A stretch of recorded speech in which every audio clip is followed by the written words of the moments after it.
Assalamualaikum warahmatullahi wabarakatuh. Perkenalkan, saya Nur Sadi, CGP Angkatan 9, Kota Pekanbaru. Demonstrasi kontekstual penerapan segitiga restitusi. Pengertian segitiga restitusi.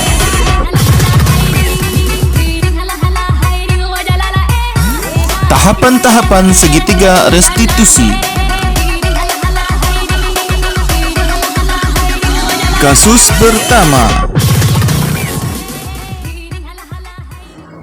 Dewi, Ya Pak, tadi Bapak dengar dari kawan-kawan katanya Dewi habis berantem ya sama si Juli. ya Pak, habis kesel saya Pak. Kenapa kesal Dewi?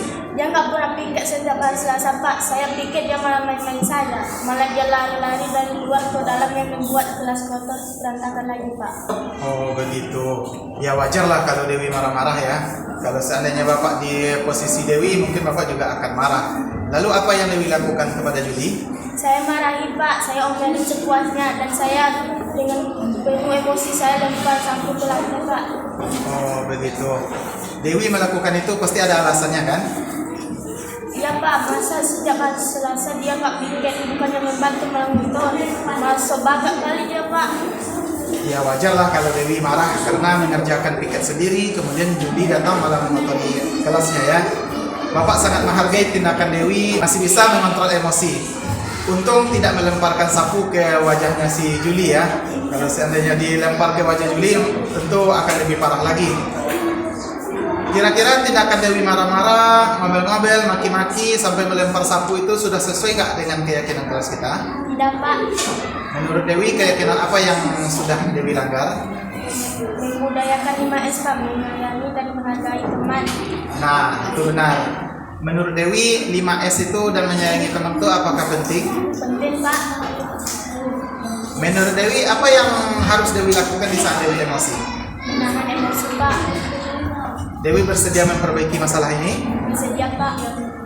Kira-kira tindakan apa yang Dewi lakukan untuk memperbaiki masalah ini? Saya akan meminta maaf sama Juli dan untuk kedepannya jika ada yang tidak pikir saya akan lakukan Pak ke Bapak tanpa marah-marah sendiri. Nah, bagus sekali Dewi. Tetap semangat ya. Silakan kembali bermain dan segera minta maaf kepada Juli ya. Terima kasih ya Pak. Oke.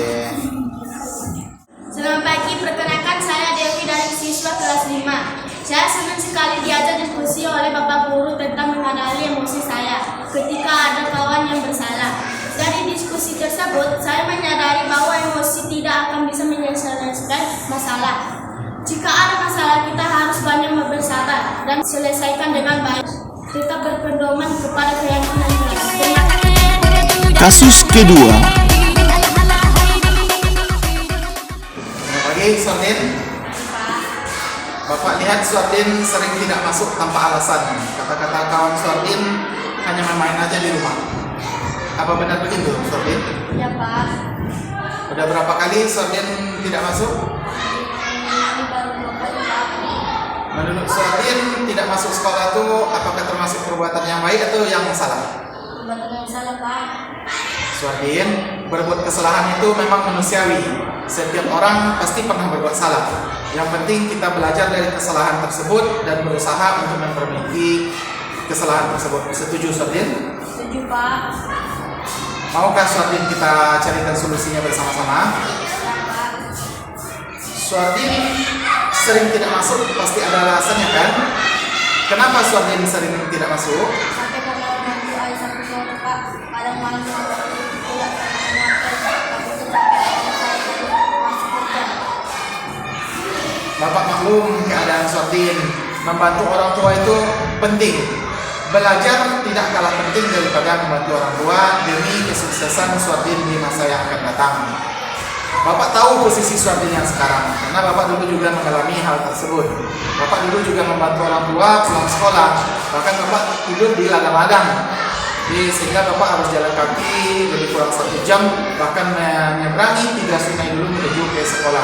Tapi Bapak tetap menghindari untuk tidak hadir ke sekolah, atau Bapak tetap berusaha untuk selalu datang ke sekolah setiap hari.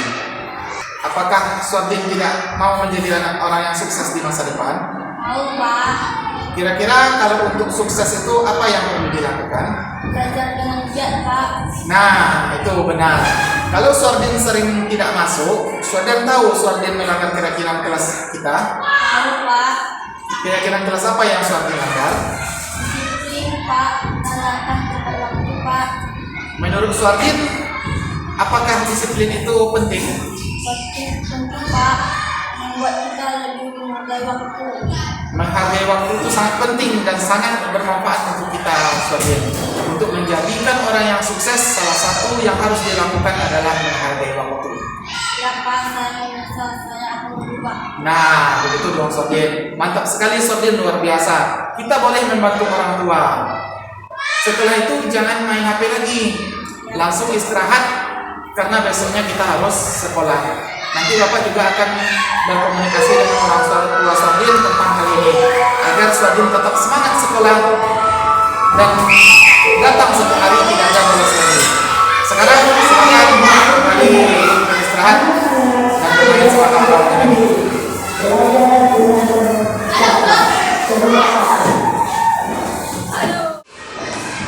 Pagi, perkenalkan nama saya Sordin SD 192 kelas 5. Terima kasih Pak Guru